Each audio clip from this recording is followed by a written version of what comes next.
أعوذ بالله السميع العليم من الشيطان الرجيم. بسم الله الرحمن الرحيم.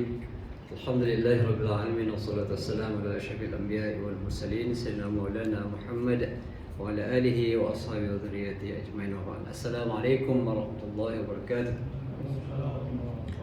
Yang dimuliakan ahli-ahli jawatan kuasa surau, tuan-tuan puan-puan rahmat Allah SWT, alhamdulillah wa syukurillah. Kita bersyukur kepada Allah SWT dengan setinggi-tinggi syukur di atas segala kurniaan yang Allah Ta'ala berikan kepada kita daripada mula kita lahir sampailah ke saat ini. Alhamdulillah. Tuan-tuan dan Allah SWT, hari ini kita sambung lagi. Dan hari ini kita membincangkan lagi satu lagi nama Allah Subhanahu Wa Ta'ala, iaitu Al-Azim. Al-Azim ni yang maha mulia, yang maha agung, yang maha hebat, ya, segala-galanya lah, ya. Jadi kita biasa sebut nama Allah Ta'ala ini, contohnya dalam bila kita baca, bila habis baca Quran kan, kita sebut apa dia? Sadaqallahul Azim. Benarlah Allah Ta'ala yang maha agung, yang maha besar, yang maha mulia, kan? Baik. Jadi tuan-tuan dan saudara, seperti mana kita tahu bahawa nama Allah Ta'ala ini ada 99. Kita selalu ulang hadis Nabi SAW bahawa bagi Allah Ta'ala itu ada 99 nama, 100 kecuali satu. Barang siapa yang menghafaznya, mengingatinya, maka insya-Allah dia akan masuk syurga Allah Subhanahu Wa Ta'ala. Okey. Cuma kita sebutkan sebelum ini bahawa kalau setakat sebut nama Allah Ta'ala tapi tak puasa, tak tunaikan tanggungjawab yang lain, maka tak boleh jugalah masuk syurga, ya. Tapi ini adalah package lah. Dah kita dah beriman, dah beramal soleh, tinggalkan benda-benda yang diharamkan oleh Allah Ta'ala, tapi dalam masa sama kita juga mengingati dan menghafal nama-nama Allah Ta'ala, maka lebih mudah, lebih cepatlah kita dimasukkan syurga oleh Allah SWT, insya-Allah. Baik, tuan-tuan yang Allah SWT, nama Allah SWT disebutkan dalam Al-Quran antaranya dalam surah Al-Waqi'ah, ya, fasabbih bismi rabbikal azim. Okey, antaranya, ya, maka hendaklah kamu bertasbih dengan Tuhan kamu yang maha mulia, yang maha besar. Baik, apakah yang dimaksudkan dengan perkataan Allah ataupun nama Allah Ta'ala ini, ya? Berdasarkan pada pandangan Ibnu Jarir rahimahullah, maknanya allazi yu'azzimuhu khalquhu wa yattaqunahu. Ini disebutkan oleh ulama, maksudnya ialah bila kita sebut Al-Azim ni, yang maha besar, yang maha mulia ni, maksudnya yang mana Allah itu dibesarkan, dimuliakan oleh seluruh makhluk. Ini kehebatan dia lah. Kehebatan Allah SWT artinya kalau kita hebat mana pun kita tak akan mungkin dipuji oleh semua manusia. Tak mungkin. Apatah lagi makhluk-makhluk lain. Ya, orang kampung kita pun sebelah jiran kita pujilah. Jauh sikit orang dah mula kutuk kita. Contoh je lah. Walaupun kita ni mungkin dianggap orang yang hebat, tapi kehebatan Allah SWT ini dipuji, dipuja, yang dimuliakan seluruh makhluk di atas muka bumi ini. Okey, segala-gala yang ada, yang dicipta Allah Ta'ala sentiasa membesarkan Allah, memuliakan Allah SWT, dan sentiasa menakutinya, maknanya sentiasa bertakwa kepadanya. Ini merujuk kepada manusia dan jin. Okey, bahkan makhluk-makhluk lain juga tunduk dan patuh kepada Allah Subhanahu Wa Ta'ala. Inilah kebesaran Allah Subhanahu Wa Ta'ala yang mana disebutkan qad kamila fi 'azamatihi, sempurnalah kebesaran Allah Ta'ala ni. Allah Ta'ala ni kehebatan dia, yang kemuliaan sangat-sangat sempurna, yang mana sempurna itu dalam segala sudut, semua sudut, ya. Artinya sifat Allah Ta'ala, nama Allah Ta'ala, ya, semua penciptaan Allah Ta'ala itu semuanya sempurna berlaku daripada awal sehingga ke akhirnya. Yang mana sebab itulah maka kita manusia ni wajib sentiasa memuja dan memuji Allah Ta'ala, mengagungkan Allah Ta'ala, kerana segala-galanya Allah Ta'ala sediakan kepada kita manusia ni, ya. Bahkan kalau kita nak puji Allah SWT ini, Tuan-tuan mata Allah SWT tak padan sebenarnya dengan kebesaran yang Allah Ta'ala miliki. Walaupun kita dah puji Allah Ta'ala, tapi sikit sangat. Disebutkan oleh ulama seperti seumpama pada ni pujian kita kepada Allah Ta'ala yang kita buat kepada Allah Ta'ala sehingga hari ini, sehingga sekarang ini, tidak lebih daripada seumpama burung yang mencelupkan paruhnya ke lautan. Itulah sahaja umpamanya kita punya pujian terhadap Allah SWT. Sedangkan Allah Ta'ala jauh lebih layak untuk dipuji berbanding apa yang kita dah buat. Sikit sangat pujian kita ni. Maknanya Allah Ta'ala itu jauh lagi hebat yang sepatutnya dipuji. Artinya apa dia? Artinya kita sepatutnya tak buat benda lain dah. Dengan kurniaan Allah SWT yang begitu hebat pada kita ni, kita manusia ni tak layak buat benda lain, tak layak untuk bekerja, tak layak untuk makan minum secara umumnya begitu. Sebab apa? Sebab terlalu hebat kebesaran yang dimiliki oleh Allah SWT. Artinya sepatutnya kita ni setiap masa sentiasa memuji Allah, sentiasa berzikir kepada Allah, sentiasa menyebut nama Allah SWT. Kenapa? Kerana Allah Ta'ala terlalu agung. Terlalu agung, kerana segala-galanya terletak di tangan Allah Subhanahu Wa Taala. Hidup kita di tangan Allah, mati kita di tangan Allah, rezeki kita hari ini kita makan apa benda, semuanya di tangan Allah Subhanahu Wa Taala. Ke mana kita nak pergi lepas ni, itu pun semuanya berada di tangan Allah. Kesihatan Allah Ta'ala berikan. Setitis air yang kita masuk dalam mulut kita pun semuanya daripada Allah. Setiap degupan jantung kita semuanya di tangan Allah Subhanahu Wa Taala. Jadi itu sepatutnya. Tapi kita manusia ni sememangnya lah lemah dan dhaif, yang kita tak mampu membuat apa yang sepatutnya kita buat. Sedangkan itulah yang sepatutnya dibuat oleh kita semua. Okey. Kemudian seperti mana saya jelaskan tadi, kebesaran Allah Ta'ala, kemuliaan Allah Ta'ala ni meliputi zat dia, nama-nama Allah SWT, sifat-sifat Allah SWT, semuanya. Artinya merangkumi segala-gala perkara. Okay. Di dalam satu hadis kursi, Allah SWT berfirman, Al-kibriya'u rodai atau ridai. Ridak tu macam ni, selendang. Mana kibriya ni, mana sifat takabur, sikap membesarkan diri. Sikap membesarkan diri ni tuan-tuan adalah sifat Allah. Kenapa Allah Ta'ala boleh dan layak untuk membesarkan diri, mengagungkan diri, memuji diri sendiri? Layaklah Allah Ta'ala memuji diri sendiri sebab dia segala-galanya. Dia segala-galanya. Memang selayaknya lah Allah Ta'ala memuji dirinya sendiri. Kenapa kita tak boleh nak takabur? Kerana takabur itu disebutkan sebagai sifat Allah. Artinya Al-Kibriya itu ridai, maknanya bersifat kibriya, membesarkan diri, itu adalah selendangku, kata Allah SWT dalam satu hadis kursi. Wal-'azam, membesarkan diri itu adalah pakaianku. Itu hak milik sempurna, hak milik mutlak Allah SWT. Faman naza'ani wahidan minhuma, barang siapa yang cuba mencabut, mengambil salah satu daripada sifat-sifat aku ini, maka Allah kata faqadhaftuhu finnar, aku akan campak dia dalam neraka.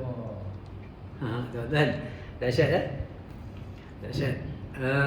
Kita manusia ni terlalu kerdil. Jangan cuba-cuba sekali-kali berani-berani nak ambil sifat-sifat Allah, nak membesarkan diri. Membesarkan diri hanya Allah yang layak untuk membesarkan diri. Jangan ambil sifat Allah. Jangan nak takabur kepada Allah. Jangan nak takabur sesama manusia. Takabur ni sikap Allah, sifat Allah. Ambil sifat Allah, Allah janji faqadhaftuhu finnar, aku akan campak dia dalam neraka. Subhanallah. Tuan-tuan, amaran yang sangat keras sebab kita manusia, sehebat mana pun kita tidak boleh nak membesarkan diri, sebab segalanya diberi oleh Allah. Apa saja yang kita miliki hari ini 100% tak ada apa pun daripada kita, tuan-tuan. Apa yang kita buat, apa yang kita lahirkan sendiri, apa yang kita cipta sendiri, tak ada. Kehidupan kita daripada awal, daripada air mani diciptakan kita, siapa punya kerja, semua Allah SWT. Siapa yang membesarkan, melahirkan kita? Siapa yang memberikan susu pada ibu kita supaya ibu kita boleh menyusukan kita? Allah. Segala-galanya Allah. Jangan berani-berani nak ambil sifat-sifat Allah SWT. Antaranya ialah bersifat takabur. Jadi orang yang bersifat takabur ini sangat-sangat dimurkai oleh Allah SWT. Dalam hadis yang lain disebutkan bahawa barang siapa yang ada mithqala dharrah, sebesar habuk pun, dalam hatinya ada sifat takabur, maka dia tidak akan masuk ke syurga Allah SWT. Jadi sebab itulah tuan-tuan Allah SWT, kita kena berhati-hatilah. Dalam setiap apa tindakan kita kena berhati-hati supaya kita tak ada langsung sifat-sifat takabur ini dalam hati kita. Kenapa? Kerana kita sentiasa perlu menyedari bahawa semua yang kita miliki itu adalah datangnya daripada Allah Subhanahu Wa Taala. Dan daripada salah satu daripada kebesaran Allah Subhanahu Wa Taala yang disebutkan di sini bahawa anna biyadihi milkul alam al-alawi was-sufli. Maknanya tangan Allah Ta'ala lah terletak pemilikan alam ini, alam di atas, alam di bawah, maknanya langit dan bumi, segala-galanya di bawah kekuasaan Allah Subhanahu Wa Ta'ala yang maha sempurna. Dan Allah Ta'ala yatasarrafu fihi bima yasha. Allah Ta'ala boleh buat apa saja yang dia suka, dia nak. Tak ada siapa pun makhluk atas dunia ini, termasuklah para malaikat pun tak boleh nak sekat, tak boleh nak halang, tak boleh nak ubah apa yang ditetapkan oleh Allah Subhanahu Wa Taala. Segala-galanya Allah Taala yang menentukan. Yang menentukan hukum-hukum agama siapa dia? Allah Taala lah yang menentukan. Yang menentukan halal haram siapa? Allah, bukan manusia, bukan para ulama. Ada kadang-kadang orang marah dekat ulama. Dia kata haram, lepas haram. Tak ada benda yang halal, semuanya haram. Dia ingat kerja yang halal haram ni kerja ulama. Tak, tuan-tuan. Kerja ulama cuma mengeluarkan hukum yang memang dah ada dalam Al-Quran, ada sunnah. Cuma ada kadang-kala hukumnya tersembunyi. Ada perkara baru yang belum lagi ditentukan oleh agama. Hukumnya belum ada sebab benda itu peristiwa baru. Contoh mudahlah, kita ambil arak. Contoh arak memang dah ada hukumnya jelas dalam Al-Quran. Kita ambil dadah contoh. Dadah tidak ada pengharamannya dalam Al-Quran. So bila satu benda yang baru datang, jadi para ulama kena kaji. Dan para ulama pula dia tidak boleh tergopoh-gapoh. Nampak je, oh ni haram. Tak boleh, tuan-tuan. Kerja ulama ni dia kena kaji. Kalau dia tidak ada kemampuan, tak ada kepakaran untuk mengkaji, maka dia kena engage lah orang lain yang ada kepakaran. Pakar-pakar kimia contohnya, ahli-ahli kesihatan, contoh pakar-pakar kesihatan, kena engage mereka yang buat kajian tentang dadah ni. Apa dadah ni?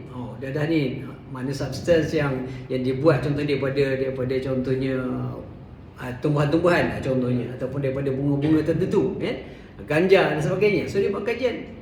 Kemudian dilihat pula apa kesannya kalau ambil. Okey, kesan dia boleh menghalang akal daripada berfikir dengan cara yang waras. Contohnya boleh menghilangkan akal, boleh jadi tak sedar diri contohnya, ataupun boleh buat macam-macam benda yang tak baik. Jadi ulama pun mengkaji pula sifat-sifat begini ni ada pada apa yang telah pun ditetapkan hukum dia. Contohnya, maka ulama mencari-cari, jumpalah arak. Ini contohnya macam mana datangnya hukum kepada dadah yang menjadikan dadah itu haram. Maka bila para ulama mengkaji tentang arak ini, bila dia kaji-kaji, dia lihat, arak ni mereka mencari illah. Sebab dalam hukum hakam ni, tuan-tuan, kalau suatu benda tu diharamkan oleh Allah Ta'ala, dia memang ada sebab. Dipanggil illah, sebab. Mesti ada sebab dia. Haram mesti ada sebab. Dia tak ada haram macam tu je, haram saja. Kenapa haram? Saja je haram, tak ada.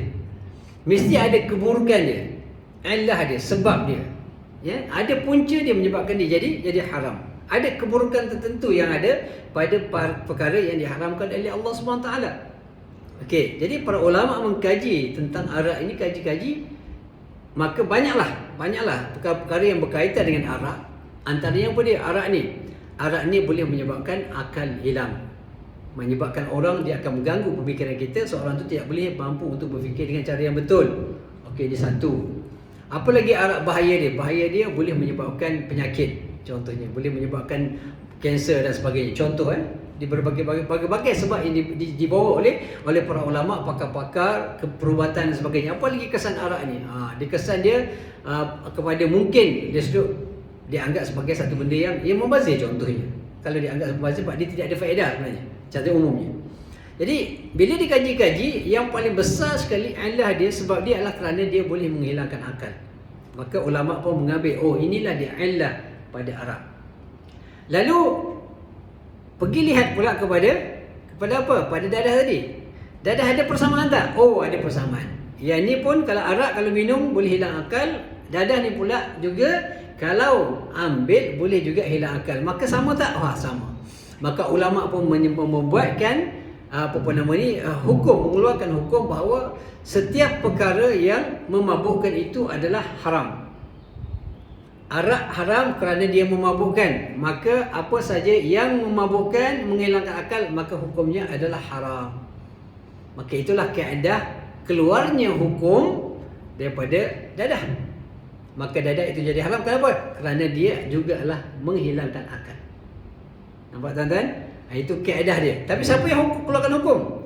Bukan ulama. Ulama cuma mengeluarkan suatu benda yang memang dah ada, membuat kajian sama ada ni bertepatan tak dengan hukum yang dah sedia ada. Sebab Allah Ta'ala tak sebut semua benda, tuan-tuan. Kalau sebut semua benda, tak habis lagi lah.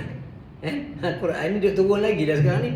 Sebab hukumnya dah berhenti. Bila Nabi SAW wafat, dah habis Quran, dah habis diturunkan, maka tidak ada lagi ayat-ayat Quran diturun. Maka hukum-hukum baru tidak ada. Tidak ada diturunkan melalui Quran, melalui hadis. Sebab Nabi dah tak ada.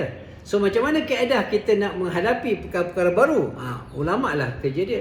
Jadi ulama bukan mengharamkan, sepandai-pandai dia. Sebab para ulama ni melihat dan mengkaji hukum yang ada dalam Quran dan mengkiaskannya kepada perkara-perkara baru yang wujud. Sebab itulah agama Islam ni, hukum Islam dia berkembang. Berkembang, tuan-tuan. Jadi bila ulama kata ini haram, bukanlah ulama itu ada kuasa mengharamkan suatu benda. Halal haram ni hak mutlak Allah Subhanahu wa taala. Tidak boleh mana-mana ulama mengatakan haram kecuali ada nas, ada bukti, ada jelas perkara-perkara yang berkaitan tentang prinsipnya dalam Al-Quran. Jadi Allah Taala meletakkan dalam Quran ini prinsip. Prinsipnya mudah. Apa-apa saja yang membawa kebaikan dan kalau tidak ada kemudaratan dalamnya, maka dia diharuskan. Sebab itulah konsepnya disebutkan al-aslu fil asya' al-ibahah. Asal perkara, semua benda atas dunia ni, tuan-tuan, asalnya hukum dia adalah harus. Semuanya harus. Kecuali ada dalil yang mengatakan dia haram, barulah dia jadi haram. Itu prinsip umumnya. Untuk memudahkan kita, apa saja yang ada atas dunia ini adalah halal pada asalnya. Kecuali kalau ada hukum mengatakan dia haram, barulah dia haram. Jadi para ulama tidak ada hak untuk ni haram, ni haram. Tak boleh. Ulama kata haram cuma apa? Cuma bila ada nas, ada hadis, ada pandangan-pandangan ulama. Ulama, pandangan ulama pun bukan hanya berpandukan pada pemikiran mereka. Mereka hendaklah merujuk pada Quran, sunnah, ijma' dan qiyas dan sebagainya. Barulah mereka boleh keluarkan hukum. Bila keluarkan satu-satu fatwa contohnya, maka itu pun mesti dilihat kepada Quran, sunnah, ijma' dan qiyas. Bukan boleh, ni pada pandangan saya ia haram. Tak boleh, tuan-tuan. Tak boleh pada pandangan saya dia adalah halal. Tak boleh. Kalau nak kata haram, okey, kenapa dia haram? Kenapa dia haram? Contoh kalau saya boleh sentuh perkara yang selalu saya sentuh dekat TikTok, tuan-tuan. Kenapa forex trading haram? Orang tanya, ni ustaz ni asyik-asyik haram. Sampai saya dicop ustaz haram kata. Sebab selalu menyebut haram-haram kan. Dan benda haram, takkan kita nak kata halal. Okey, kenapa forex trading haram, tuan-tuan? Okey, banyak sebab-sebab yang disebutkan oleh ulama. Cuma saya nak ambil satu je. Kenapa dia haram? Haram dia kerana dalam hadis Nabi SAW menyebutkan dengan jelas bahawa kalau kita berniaga, atau berlakunya pertukaran di antara barang-barang yang disebut ribawi. Barang ribawi ni apa benda tuan-tuan? Barang yang boleh berlaku riba di dalamnya. Contohnya apa dia? Nabi sebut al-zahab bil-zahab.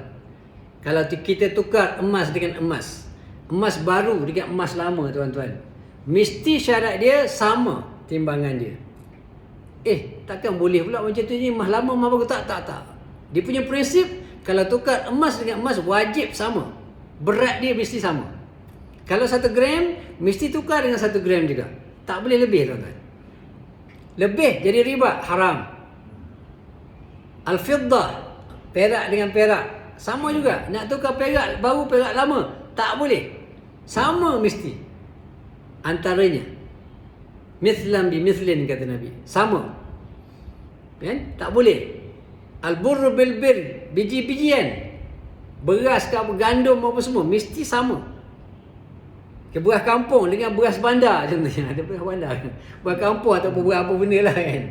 Kalau nak tukar satu, katalah kita ada beras kampung, ada orang nak beras bandar, nak tukar mesti 1 kilo sama 1 kilo. Tak boleh lebih, tak boleh kurang.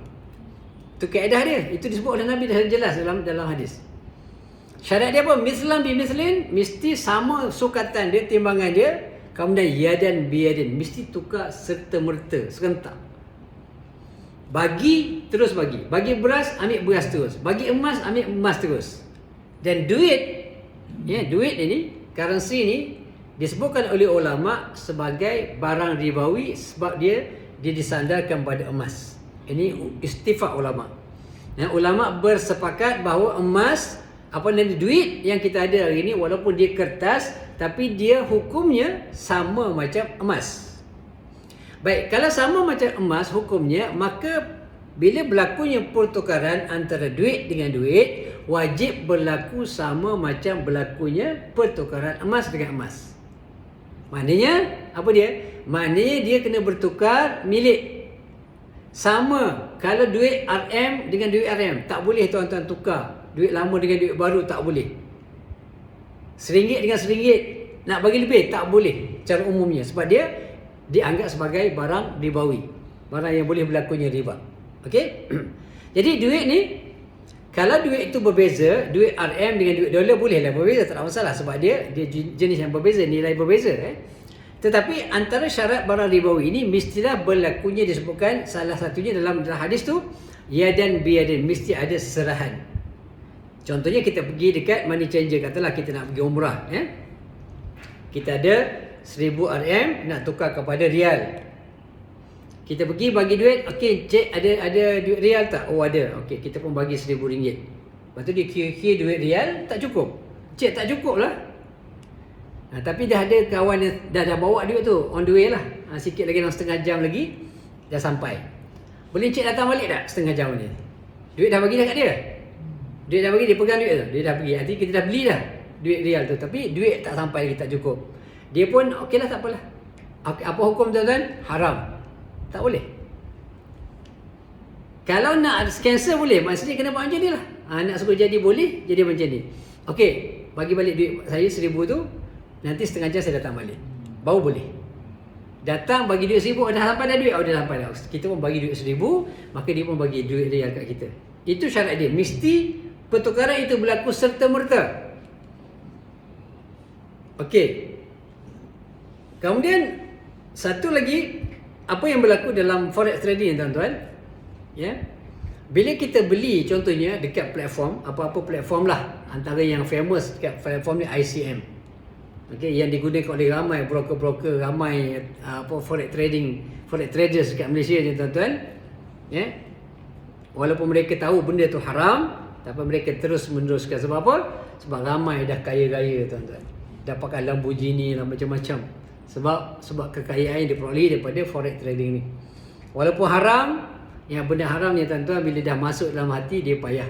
Masuk dalam perut, benda haram dia akan menutup hati kita, akan menggelapkan hati kita, dan payah nak dapat hidayah. Bila bagi nasihat, payah nak masuk tuan-tuan. Sebab apa? Bila duit haram masuk, payah nak nasihat, dia keras hati tuan-tuan. Jadi bila kita beli, contohnya kita masuk dalam platform, kita masuk buy, kita ada $1000, kita buy Contohnya kan, kita buy katalah Great Britain punya ni, pound sterling. Kita buy, maka dia pun nampaklah dalam platform. Sedangkan buy tu biasanya kalau kita beli currency, kita nak pakai currency tu, betul Kalau kita beli Saudi Rial tadi, kita nak pakai Saudi Rial tu. Okey. Tapi dalam kes forex trading ni, bila kita beli contohnya Great Britain, kita tak dapat duit tu. Dia cuma ada dekat platform. Okey. Dia ada kat situ. Duit ada. Boleh keluar tak duit tu? Boleh keluar. Tapi boleh pakai tak duit tu? Tak boleh pakai. Duit Great Britain yang kita beli tak boleh dipakai. Maksudnya apa tanda ataupun apa petunjuk bahawa kita tak boleh pakai? Sebab duit yang ada kena duduk kat situ. Bila harga naik, kita jual. Okey, kita close trade, kita dapat untung, kita baru withdraw. Withdraw dalam bentuk apa? Withdraw dalam RM. Withdraw dalam RM. Sebab kita nak keluar duit. So, apa faedah yang kita beli tadi? Kita beli hanya nilai sahaja. Kita tidak beli Great Britain yang sebenar. Maka itu hukumnya adalah haram. Dia tak boleh beli nilai saja. Dia kena beli Great Britain tu betul. Maksudnya apa dia? Maksudnya contoh macam kita beli sekarang ni, macam kita beli contohnya Bitcoin. Bitcoin tidak ada masalah. Contoh kita beli Bitcoin, maka Bitcoin yang kita beli dia masukkan dalam wallet kita. Daripada wallet tu kita boleh keluarkan. Kita boleh bagi kat orang lain, kita boleh transfer kat orang lain. Itu tanda kita memiliki dengan cara hakikatnya.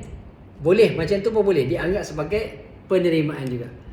Tapi dalam kes forex trading ni tidak, tuan-tuan. Tak boleh kita beli Great Britain, tak boleh nak keluar duit tu, tak boleh nak transfer pada orang lain. Tak boleh nak buat shopping. Kalau Bitcoin itu kita boleh shopping. Ada setengah-setengah tempat yang kita boleh guna Bitcoin untuk buat pembayaran. Artinya kita punya dah memiliki lah. Jadi dalam kes forex trading ni dia tak dapat duit yang kita memang nilai ada, tapi tak boleh kita gunakan. Tak boleh nak transfer, tak boleh nak bagi kat siapa-siapa, tak boleh nak buat shopping dan sebagainya. Nak pakai boleh, kena keluar balik. Jadi apa faedah kita beli? Jadi jual beli di situ tidak sah. Sebab tidak ada penerimaan secara sempurna. Itu di antara sebab. Di antara sebab yang paling utama kenapa contohnya forex trading itu adalah diharamkan oleh Allah Subhanahu Wa Taala. Okey, berdasarkan hadis yang kita sebutkan tadi. Walaupun dalam hadis tak sebutlah forex. Dalam hadis tak sebut forex. Cuma disebutkan emas. Jadi emas ni ada persamaan dengan duit. Oleh kerana persamaan dengan duit, maka hukumnya sama macam emas. Itu dia punya kaedah. Jadi yang mengharamkan ini bukan ulama. Mengharamkan tadi adalah hadis. Jadi ulama mengkaji sama ada apa yang berlaku dalam forex trading ini sama tak berlaku dalam emas. Maka hukumnya adalah sama. Kalau mencanggahi mana-mana syarat yang telah dikenakan oleh fuqaha, oleh ulama yang mereka kaji ianya bersandarkan kepada hadis Nabi sallallahu alaihi wasallam, maka perbuatan itu adalah haram. Gitu. Bukan ulama yang pandai-pandai nak mengharamkan sesuatu yang dihalalkan oleh Allah Taala. Sebab macam saya sebutkan tadi, semua perkara adalah halal. Al-aslu fil asya' al-ibahah. Semua benda yang ada atas dunia ini adalah harus secara umumnya. Boleh kita makan apa-apa saja, boleh kita minum apa saja, boleh kita buat apa-apa saja, kecuali perkara-perkara yang jelas didatangkan hukumnya oleh Allah SWT dalam Quran, Sunnah, Ijma', Qiyas dan sebagainya. Ya, tuan. Macam Bitcoin tadi yang Ya.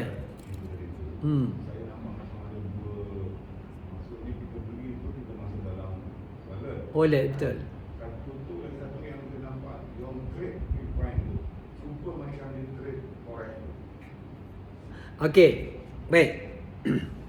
Dia asalnya, kalau kita buat perbezaan antara forex trading macam saya sebutkan tadi, dia tidak ada pemilikan.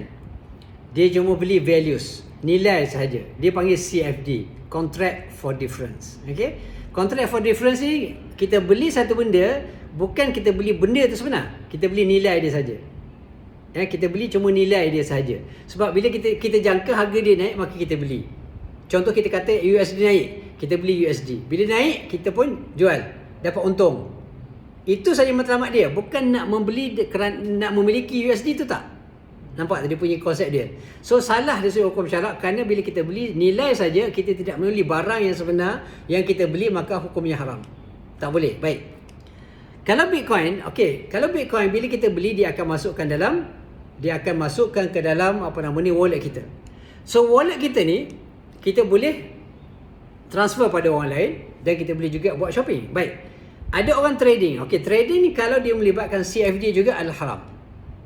Maksudnya contoh, contoh dekat platform dia ada jual ada jual Bitcoin dengan dolar contohnya. Tetapi dia bukan hanya beli dan tunggu dia naik. Tak, dia beli menggunakan CFD. Dia gunakan leverage sebagai contoh. Leverage maksudnya apa dia? Kita ada 1,000, kita boleh trade sampai 10,000. Contohnya. Okey, duit kita ada 1,000 je. Kita beli Bitcoin menggunakan dolar, yang ada 1,000 tu kita beli Bitcoin tapi menggunakan leverage. Kita boleh trade sampai 10,000. Maka hukumnya haram. Sama macam forex trading juga. Sebab apa? Kita menggunakan leverage. Bila leverage dia ada riba, dia ada interest, maka haram di situ. Dan kita tidak juga yang keduanya, kita juga tidak memiliki barang Bitcoin tu. Kita cuma memiliki nilai dia saja, sama macam forex trading. Tapi kalau trading dalam bentuk begini, kita beli Bitcoin, okey, dia jadi milik kita dalam wallet kita dengan harga sekarang. Bitcoin sekarang jatuh, tuan-tuan. Kalau nak beli masa ni yang terbaik. Okey, dia pernah naik sampai $65,000 satu Bitcoin. Sekarang yang semalam saya tengok dalam $21,000 saja. Jatuh banyak, tuan-tuan. Ya. Jatuh $40,000 dalam masa yang singkat lah. Ya, kalau tuan-tuan ada duit, kalau yakin dengan cryptocurrency ni, inilah masa untuk melabur beli tapi Allah alam takut diturun lagi jadi kalau kita beli, contohnya kita beli Bitcoin sekarang, harga dia murah kan, kita labur, kita beli, kita tunggu dia naik. Duit kita sendiri, kita tak guna leverage, dan duit kita milik kita sendiri, tak ada orang boleh force kita, tidak ada margin call, tak ada apa, kita tunggu je lah dia naik, kita jual. Itu trading. Itu trading, itu tidak ada masalah. Yang masalahnya kalau guna leverage tadi. Guna leverage, kita guna duit yang disediakan oleh broker. Kalau kita tidak membeli Bitcoin sebenar, Bitcoin yang sebenar tidak dimasukkan. Sebab kita beli 10,000, kita modal 1,000, kita beli 10,000, maka 10,000 tu bukan milik kita. Dia milik broker simpan, broker pegang benda tu. Cuma ada dekat situ je lah, dekat platform. Dia tidak akan transfer kepada wallet kita sebab kita beli gunakan leverage. Itu cara dia. Tapi kalau kita beli duit kita 1,000, tak pakai leverage, maka duit tu broker tak akan kacau kita. So duit kita adalah hak milik mutlak kita, duduk dalam wallet kita, kita boleh transfer pada siapa-siapa, kita boleh buat shopping dan sebagainya. Maka itu tidak masalah. Trading tidak ada masalah kalau tidak menggunakan konsep yang kita sebut tadi, CFD, Contract for Difference. Beli bukan barang yang sebenar, tapi beli cuma nilai ini sahaja. Bila harga nilai naik, jual, dapat untung. Itu matlamat utama dia. Sebab tu duit yang sebenar tidak mereka miliki. Duit ada, tapi duit GBP yang sebenar tak ada. Duit rial sebenar tak ada. Dia guna nilai saja. Boleh faham? Alright. Baik, kemudian kita berbalik kepada apa yang kita sebutkan tadi. Balik kepada kebesaran Allah SWT, kemuliaan Allah SWT. Tadi kita sebutkan bahawa segala hukum-hukum ini Allah Ta'ala dah cipta manusia. Allah Ta'ala cipta langit dan bumi. Allah Ta'ala sediakan makanan-makanan yang patut dimiliki, yang diperlukan oleh manusia dan juga haiwan-haiwan. Segala-galanya, kemudian Allah Ta'ala turunkan pula Al-Quran. Allah Ta'ala turunkan hukum hakam sebab manusia ni yang tidak boleh hidup tanpa ada peraturan. Manusia ni tidak boleh. Allah Ta'ala maha mengetahui. Allah Ta'ala tahu manusia ni tak boleh dibiarkan dia hidup macam tu saja. Ikut dia fikir, tak boleh. Sebab manusia ni kalau dia menggunakan otak dia saja, dia tak mampu mencari hakikat kebenaran yang sebenar. Sebab manusia ni sangat limited, dia punya pemikiran. Dan manusia ni pula banyak dipengaruhi oleh nafsu. Okay. Oleh kerana dia ada nafsu, maka dia akan berfikir berasaskan nafsu dia. Okay. Berasaskan kepada nafsu. Okay. Kalau orang tu contohnya dia mencuri, katalah hukum mencuri tak ada. Okay. Kata hukum mencuri tak ada. Mana manusia bebas untuk menentukan hukum dia berdasarkan pada pemikiran dia. Maka orang yang mencuri kata mencuri itu halal sebab dia membawa kebaikan. Dia pun senaraikan kebaikan. Apa kebaikan mencuri? Pertama, tidak perlu masa yang panjang untuk mendapatkan satu-satu rezeki.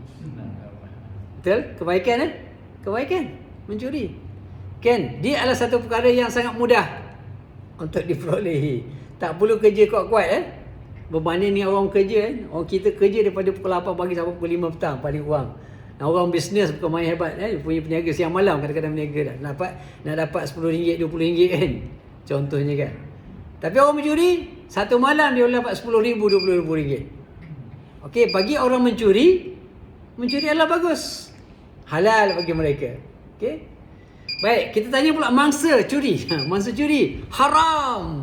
Haram, menyusahkan orang. Kita kumpul duit ni berpuluh-puluh tahun contohnya. Nak dapat satu kereta contohnya kan. Tiba-tiba bangun pagi kereta hilang. Haram kata mangsa curi kan. Jadi sampai bila pun dia tak akan jadi aman dunia ni. Manusia akan berfikir mengikut kehendak dia. Dan sebab itulah hukum hakam ni adalah hak milik Allah Subhanahu Wa Taala, dan itulah di antara kebesaran Allah Taala yang mana kita dapat lihat segala hukum hakam yang ada ni adalah hukum Allah Taala. Yang haram itu adalah daripada Allah, yang halal itu juga adalah datangnya daripada Allah Subhanahu Wa Taala. Itulah antara kebesaran Allah Subhanahu Wa Taala. Baik tuan-tuan, loceng dah berbunyi, kita masuk kepada yang kedua. Ada tanya. Okey, sila. Saham dengan forex dia lain. Saham lain. Okey, saham lain. Saham ni dia ada pemilikan. Dia ada pemilikan. Bila kita beli saham, maka kita ada berdaftar sebenarnya dengan bursa. Contoh kita ada CDS punya akaun, kita buka akaun, kita beli saham. So kita beli saham itu ada nama kita. Kita adalah pemilik minoriti lah dalam syarikat tersebut. Dia ada pemilikan yang sempurna. Maknanya sebab kita beli berdasarkan aset contohnya ataupun perniagaan yang ada pada satu-satu syarikat. Bila perniagaan dia bagus, maka ada keuntungan, maka kita dapatlah keuntungan daripada situ. Dan kita ada pemilikan, berbanding dengan forex. Forex tidak ada pemilikan yang sempurna. Wallahu alam.